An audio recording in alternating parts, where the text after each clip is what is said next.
এই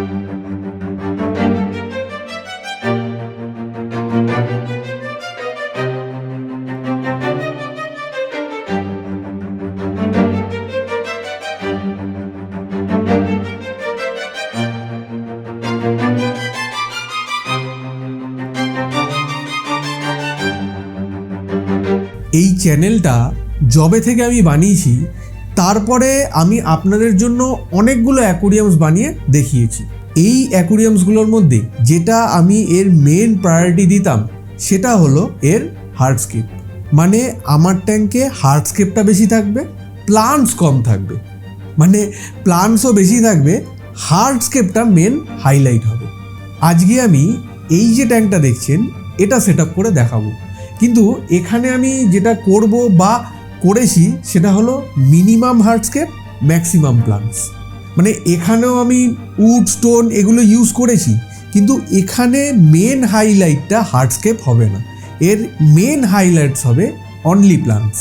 মানে এই ট্যাঙ্কটা যদি কেউ হঠাৎ করে দেখে তখন তার চোখটা যেন শুধু ওই প্লান্টসের দিকেই যায়, সেইভাবেই আমি এই ট্যাঙ্কটা আপনাদের জন্য প্রস্তুত করেছি।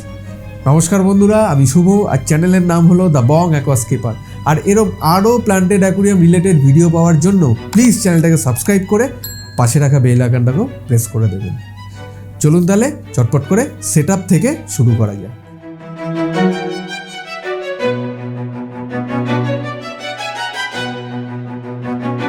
এখানে এই ট্যাঙ্কটার লেন্থ হলো 40 সেন্টিমিটার, হাইটে 23 সেন্টিমিটার, আর ওদিকে পেছনে 25 সেন্টিমিটার।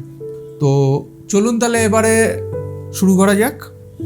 বেস লেয়ার হিসাবে আমি এখানে প্রথমে ইউজ করছি লাভা চিপস। এখানে একদম দিয়ে দিচ্ছি, একটু পেছন ঘেঁষে দিচ্ছি, সামনের দিকে আমি দেবো না, যতটা পেছন ঘেঁষে দেওয়া যায় সেটা আমি দেওয়ার চেষ্টা করছি। এই যে লাভা চিপসটা আমি ইউজ করছি এটা কিন্তু কোনো ব্র্যান্ডের নয়, এটা একদম নর্মাল যে আমরা লুজ যে চিপসগুলো বাজারে বিক্রি হয়, লাভা চিপসগুলো অ্যাকোরিয়াম শপে পাওয়া যায়, এটা সেই লাভা চিপসই। অ্যাকোয়া রেমেডিসের যে লাভা চিপসটা আমি জেনারেলি ইউজ করি এটা সেটা নয়, এটা একদম নর্মাল চিপসগুলো দিয়ে পেছন দিকটা একটু হাইট করে দিচ্ছি যাতে দেখতে ভালো লাগে। অ্যাকচুয়ালি এটা শুধু দেখতে ভালো লাগার জন্য নয়, প্লান্টসের রুটটা যাতে সুন্দরভাবে ধরে, কারণ আমরা পেছন দিকে যে ধরনের প্লান্টস ইউজ করি সেগুলো একটু রুটটা একটু বড় হয়, একটু রুটগুলো ছড়ানোর দরকার পড়ে যাতে সুন্দরভাবে অ্যাঙ্কার করতে পারে, সেই জন্য এই লাভা চিপসটা দেওয়া।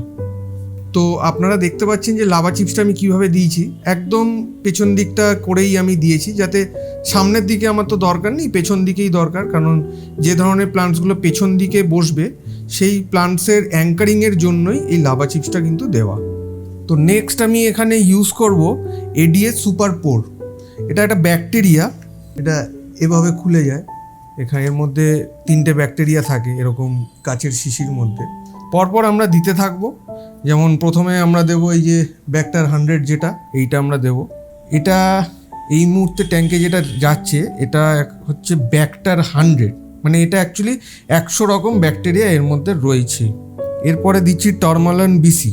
এটা মনে হয় সম্ভবত ডরমেন্ট যে ব্যাকটেরিয়াগুলো থাকে সেই ব্যাকটেরিয়াগুলোকে যাতে জাগিয়ে দেওয়ার জন্য এই পার্টিকুলার এই জিনিসটা ব্যবহার হয়। এরপর যেটা যাচ্ছে এটার নাম হচ্ছে ক্লিয়ার সুপার।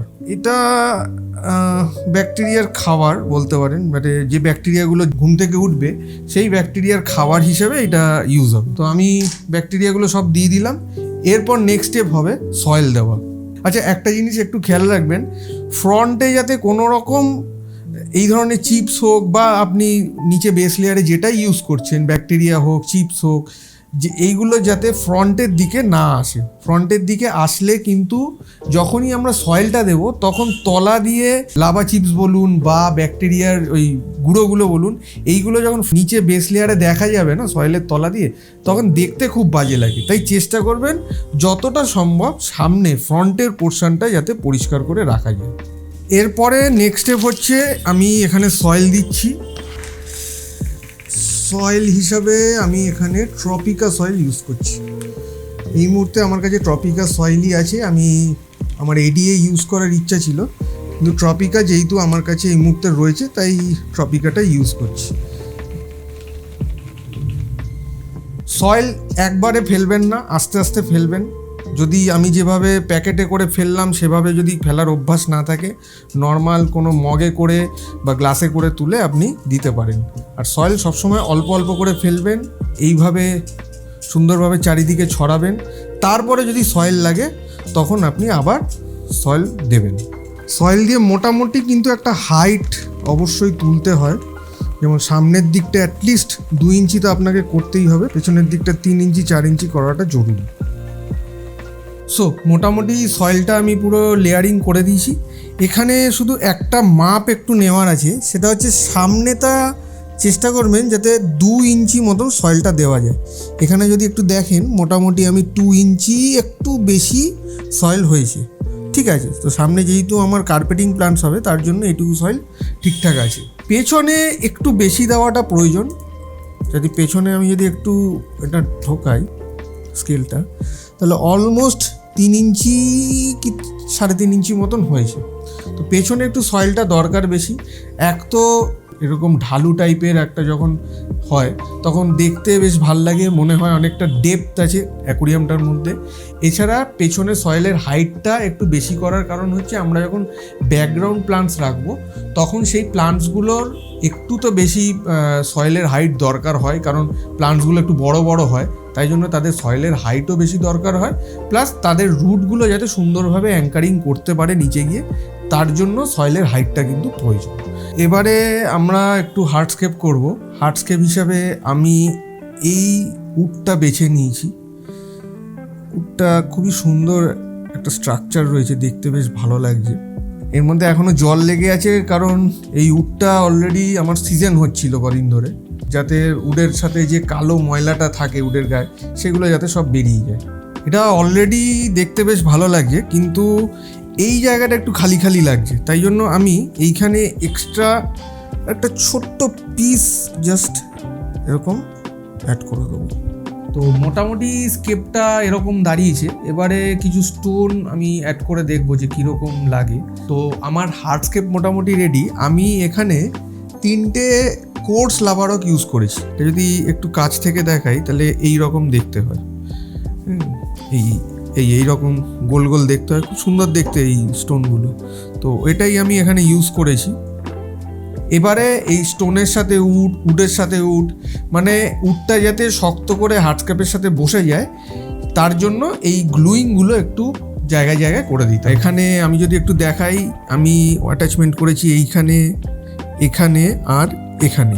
তো এরপরে আমার আর কিছু করার নেই, জাস্ট জল ফিল করে ফিল্টার অ্যাড করে দেওয়া। তো এই ছিল ট্যাঙ্কটার মোটামুটি একটা সেট আপ। এবার অ্যাকোরিয়ামটা ফুললি সাইকেলের জন্য আমি শুধু ফিল্টার চালিয়ে 1 মাসের জন্য রেখে দিয়েছিলাম। এবার অ্যাকোরিয়াম সাইকেলটা কী বা কীভাবে করবেন সেটা নিয়েও চ্যানেলে একটা ডিটেল ভিডিও আছে, চাইলে দেখে নিতে পারেন, লিঙ্ক আমি ডেসক্রিপশন বক্সে দিয়ে দিচ্ছি। আচ্ছা, এখানে একটু বলে রাখি, এই ট্যাঙ্কটা আমি বানিয়েছি হলো অ্যাকোয়াগার্ড থেকে। অনেকেই আমায় জিজ্ঞেস করে যে অ্যাকোয়াগার্ড ট্যাঙ্ক কীরকম বানায়। তো এই হলো অ্যাকোয়াগার্ডের ট্যাঙ্ক। আমি বলবো যথেষ্ট ভালোই বানিয়েছে, তবে হ্যাঁ কিছু ছোটোখাটো অ্যাকিউরেসির একটু প্রবলেম আছে। একটা জায়গায় গ্লাস একটু উপর নিচ করেছে, প্লাস পেছনের ভিনাইলটাও অতটা প্রপারভাবে পেস্টিং করতে পারেনি। মেবি হয়তো এই ভিনাইলের প্রবলেমটা অন্যদের নাও হতে পারে। তবে কেউ যদি জিজ্ঞেস করে যে অ্যাকোয়াগার্ড ট্যাঙ্ক কীরকম বানায়, আমি বলবো যথেষ্ট ভালোই বানায়, এ ব্যাপারে আমার কোনো দ্বিমত নেই। তো চলুন এবার প্লান্টিংয়ে যাওয়া যাক। কী কী প্লান্টস ইউজ করেছি, কীভাবে ইউজ করেছি, চলুন এবার দেখে নেওয়া যায়। ওকে, সব প্লান্টস নিয়ে চলে এসেছি। এখানে আমি 2 রকম টাইপসের প্লান্টস ইউজ করেছি, ব্ল্যাক পট আর টিসি পট। যদিও এবার এখানে একটু টিসি পটের সংখ্যাটাই বেশি। প্লান্টস আমি এখানে কী কী ইউজ করছি যখন আমি এখানে প্লান্টিং করব তখন সব এক এক করে আমি বলতে থাকবো। কিন্তু এখানে প্লান্টস নিয়ে বিশেষ করে ব্ল্যাক পট যে প্লান্টসগুলো আসে সেগুলোর ব্যাপারে একটু বলবো। ব্ল্যাক পটে যে প্লান্টসগুলো আসে, ইভেন মার্কেটে যে লুজ প্লান্টসগুলো কিনতে পাওয়া যায়, সেগুলো সবই কিন্তু স্টেরিলাইজ করে নেওয়া ভীষণ প্রয়োজন। প্রপার স্টেরিলাইজ না করে যদি প্লান্টিং করে দেন, ইভেন নর্মাল জলে ওয়াশ করেও যদি প্লান্টিং করেন, তাহলে কিন্তু ট্যাঙ্কে শামুকের উৎপাত হবেই। এছাড়া বিভিন্ন রকম পেস্টিসাইড আসতে পারে বা বিভিন্ন রকম রোগ জীবাণু আসতে পারে, যেটা কিনা পরবর্তীকালে আপনার মাছের ক্ষতি করতে পারে। তাই এই প্লান্টসগুলোকে প্রপার ওয়েতে ডিসইনফেক্ট করাটা ভীষণ প্রয়োজন। তো চলুন তাহলে প্লান্টসগুলোকে আমি কিভাবে স্টেরিলাইজ করছি সেটা দেখে নেওয়া যাক। আচ্ছা, আমি তো মোটামুটি সবটাই রেডি করে নিয়ে বসেছি। এইখানে যে পাত্রে যে সলিউশনটা আছে সেটা হলো নর্মাল ফ্রেশ ওয়াটার, খুব অল্প পরিমাণে পটাশিয়াম পারম্যাঙ্গানেট আর খুব অল্প পরিমাণে নুন। এবার নুন বলতে আপনি অ্যাকুরিয়াম সল্ট ইউজ করতে পারেন বা আমাদের খাওয়ার যে নুন হয় সেটাও ইউজ করতে পারেন। আর পটাশিয়াম পারম্যাঙ্গানেট আপনি যে কোনো মেডিকেল শপে পেয়ে যাবেন। তাছাড়া আমি এই প্রোডাক্টটার অনলাইন লিঙ্কও ডেসক্রিপশন বক্সে দিয়ে দিচ্ছি। আর এই পুরো স্টেরিলাইজিং প্রসেসটা নিয়ে চ্যানেলে একটা ডিটেল ভিডিও দেওয়া আছে, আমি লিঙ্কটা ডেসক্রিপশন বক্সে দিয়ে দিচ্ছি, একবার আপনারা চাইলে দেখে নিতে পারেন। তো চলুন তাহলে স্টেরিলাইজিংটা শুরু করা যাক। আমি এখানে তো অনেকগুলো প্লান্টসই আছে, সব প্লান্টস দেখাচ্ছি না। আমি এখানে এই রোটালা ব্লাড রেড প্লান্টটা দিয়ে আমি দেখাচ্ছি যে কিভাবে স্টেরিলাইজিংটা করতে হয়। এখানে যে পটের মধ্যে যে প্লান্টসটা পুরো আছে এই পোর্শনটা আমার লাগবে না, তো আমি এখান থেকে শুধু এই স্টেমটাকে ধরে আমি এখানটা কাট করে নিয়ে নিলাম। বাকি আমার পটের ভেতরে যে প্লান্টসগুলো আছে এগুলো আমার লাগবে না। তো এই হলো প্লান্টসগুলো, এগুলো আর কিছুই না, এগুলো আপনি একটা একটা করে এই পুরো সলিউশনের মধ্যে দিয়ে দিন। তো এই আমি সলিউশনে দিয়ে দিলাম। এবারে আর কিছুই না, জাস্ট এই সলিউশনের মধ্যে ভালোভাবে গাছগুলোকে ডুবিয়ে একটু যতটা সম্ভব হালকা করে একটু ওয়াশ করে দিন। একটু ভালো করে পাতার খাজেগুলো একটু যতটা সম্ভব ওয়াশ করে দিন। তাতে কি হয় যে স্নেলের যে এক্সগুলো যেগুলো আছে, স্নেল এক্স বা স্নেল যেটাই থাকুক না কেন, সেগুলো এই সলিউশনের মধ্যে পড়লে বেরিয়ে যায়, বা যদি থেকেও যায় স্নেল এক্স সেটা পরবর্তীকালে মরে যায়। ফলে আপনার ট্যাঙ্কে স্নেল আসার চান্স অলমোস্ট থাকে না বললেই চলে। মোটামুটি বেশ কিছুক্ষণ আমি সলিউশনের মধ্যে রাখার পর এবার প্লান্টসগুলোকে আমি সব এক এক করে তুলছি। আর এখানে পাশে যে ফ্রেশ জলটা রাখা আছে এর মধ্যে আমি একটু ওয়াশ করে নিচ্ছি প্লান্টসগুলো। একটু হালকা করে এই জলের মধ্যে একটু ওয়াশ করে নিয়ে যাতে যেটুকু সলিউশনটা আছে যাতে প্লান্টস থেকে বেরিয়ে যায়, এই করে এই তুলে আমি এখানে পাশে রেখে দিলাম। এই প্লান্টসগুলো স্টেরিলাইজ আমি করে নিচ্ছি। আরও কিছু প্লান্টস আছে যেগুলো আমার স্টেরিলাইজ করা এখনও বাকি আছে। আর টিস্যু কালচারের প্লান্টসের ব্যাপারে যদি একটু বলি, এই প্লান্টসগুলো কিন্তু স্টেরিলাইজ করার কোনো প্রয়োজন পড়ে না। শুধু প্লান্টসগুলো যখন পট থেকে বের করবেন তখন এই প্লান্টসগুলোর নিচে যে জেলিগুলো আছে সেটা যেন অবশ্যই ভালো করে রিমুভ করা হয়। জেলি সমেত প্লান্টিং করে দিলে কিন্তু প্লান্ট মেল্ট হয়ে যাওয়ার সম্ভাবনা প্রবল, তাই চেষ্টা করবেন যতটা সম্ভব জেলিটা যেন বের করে দেওয়া যায়। তো আমি মোটামুটি সব প্লান্টস রেডি করে ফেলেছি, এবারে প্লান্টিং করার পালা। তো চলুন প্লান্টিং করতে করতে জেনে নেওয়া যাক যে আমি কি প্লান্টস এখানে ইউজ করেছি।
আশা করি আপনাদের আমার এই সেটআপ ভিডিওটা ভালো লেগেছে এবং এর মাধ্যমে হয়তো বেশ কিছু ইনফরমেশন আমি দিতে পেরেছি। এবার এই সেটআপটায় ফাইনাল যে ইকুইপমেন্টসগুলো আমি ইউজ করেছি সেগুলো একবার বলে দিই। লাইট হিসাবে আমি এখানে চিরোজের B30 মডেলটা ইউজ করেছি, যেটা আমার এই ট্যাঙ্কে এতদিন লাগানো ছিল। ফিল্টার আমি এখানে সানসান 603B ইউজ করেছি, আর ফিল্টারের মধ্যে বায়োমিডিয়া হিসাবে এডিএ বায়োরিও আর কিছু লাভা চিপ ইউজ করেছি। আর একটা জিনিস আমি এখানে এক্সট্রা ইউজ করেছি, সেটা হলো এই লিলি পাইপটা। এটা অ্যাকোয়াপ্রো কোম্পানির লিলি পাইপ, আর এর মধ্যে সারফেস স্কিমার ইনবিল্ট অবস্থাতেই আসে। এই ক্যানিস্টার ফিল্টারটার সাথে যে লিলি পাইপগুলো আসে সেগুলো অতটা এফিসিয়েন্ট নয়। ওই লিলি পাইপগুলোর জন্যই গোটা ফিল্টারের ওয়াটার ফ্লোটাই কমে যায়। দ্যাটস ওয়াই আমি এই লিলি পাইপগুলো এখানে ইনস্টল করেছি। আর ফার্টিলাইজার হিসাবে আমি সানকিন গার্ডেনের এই ফার্টিলাইজারটা ইউজ করছি, মানে এখনও করিনি কারণ অ্যাকুরিয়ামের বয়স এখনও 1 মাস হয়নি। 1 মাস হওয়ার পর থেকে আমি এই ফার্টিলাইজারটা এখানে দেওয়া স্টার্ট করব। আর এখানে যত ইকুইপমেন্টস আছে সব কটা ইকুইপমেন্টসের পারচেস লিঙ্ক আমি ডেসক্রিপশন বক্সে দিয়ে রাখছি। আর CO2 হিসাবে আমি এখানে প্রেশারাইজড CO2 ইউজ করছি। আচ্ছা, এখানে আমি একটা জিনিস দেখাতে চাই, আমি কিন্তু এখানে দুটো ট্যাঙ্কেই CO2 ডোজ করছি একটাই সিলিন্ডারের সাহায্যে।